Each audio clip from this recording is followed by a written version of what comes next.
कहते हैं जो होता है अच्छे के लिए होता है। तो इसी बात पर मैं आपको एक प्रेरणादायक कहानी सुनाती हूँ। एक बार की बात है, एक राजा तलवारबाजी कर रहा था तो अचानक से उसके अंगुली में कट लग गया। तो पास खड़े मंत्री अचानक बोल उठे, राजा साहब चिंता ना करें, जो होता है अच्छे के लिए होता है। यह सुनते ही राजा को गुस्सा आ जाता है।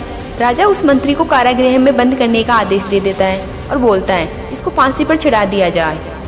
यह सुनकर मंत्री घबरा गया। उसने राजा से निवेदन किया, महाराज मैंने आपके यहाँ इतने वर्षों तक काम किया है, क्या आप मेरी अंतिम इच्छा पूरी नहीं करेंगे? राजा बोला, ठीक है बताओ क्या है तुम्हारी अंतिम इच्छा? तो मंत्री बोलता है, कृपया मुझे 10 दिन का समय दीजिए, उसके बाद आप मुझे जो चाहे वो सजा दे दीजिए।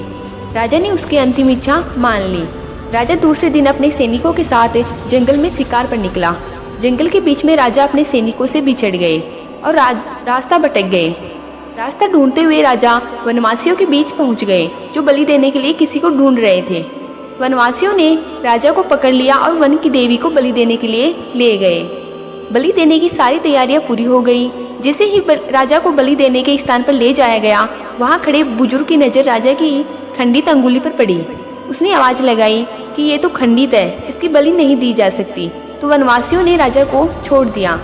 राजा जैसे तैसे वहां से निकला और अपने राज्य पहुंचा। सबसे पहले कारागृह में अपने मंत्री से मिलने पहुंचा। राजा ने मंत्री से कहा, आपने सही कहा था, अगर मेरी अंगुली नहीं कटी होती तो मैं जिंदा नहीं होता, यानी जो होता है अच्छे के लिए होता है। राजा ने फिर पूछा, मेरा तो फायदा हुआ, लेकिन आपका कैसे फायदा हुआ? मैंने तो आपको सजा दी। मंत्री बोला, मैं आपके साथ शिकार पर हमेशा रहता हूँ, उस दिन भी रहता, लेकिन मेरे खंडित नहीं होने के कारण मेरी बलि छट जाती है, इसलिए मेरे साथ भी जो हुआ अच्छा हुआ। राजा प्रसन्न हुआ, लेकिन छोटी सी बात पर मंत्री को सजा देने का दुख भी बहुत हुआ। इसलिए राजा ने मंत्री को कारागृह से निकालकर फिर से अपने साथ रख लिया। तो इस कहानी से हमें यह सीख मिलती है, दोस्तों अपने जीवन में भी बहुत से उतार चढ़ाव आते रहते हैं। कभी कभी कुछ चीजें मन मुताबिक नहीं होती, इस कारण से कभी निराश नहीं होना चाहिए। हमेशा याद रखें, जो होता है अच्छे के लिए होता है। भले ही कुछ अच्छा हो या न हो, लेकिन उस परिस्थिति के प्रति हमेशा सकारात्मक नजरिया रखने से उसका प्रभाव बहुत कम हो जाता है। तो कैसी लगी हमारी यह प्रेरणादायक कहानी? अगर अच्छी लगी हो तो चैनल को सब्सक्राइब कीजिए और वीडियो को लाइक कीजिए।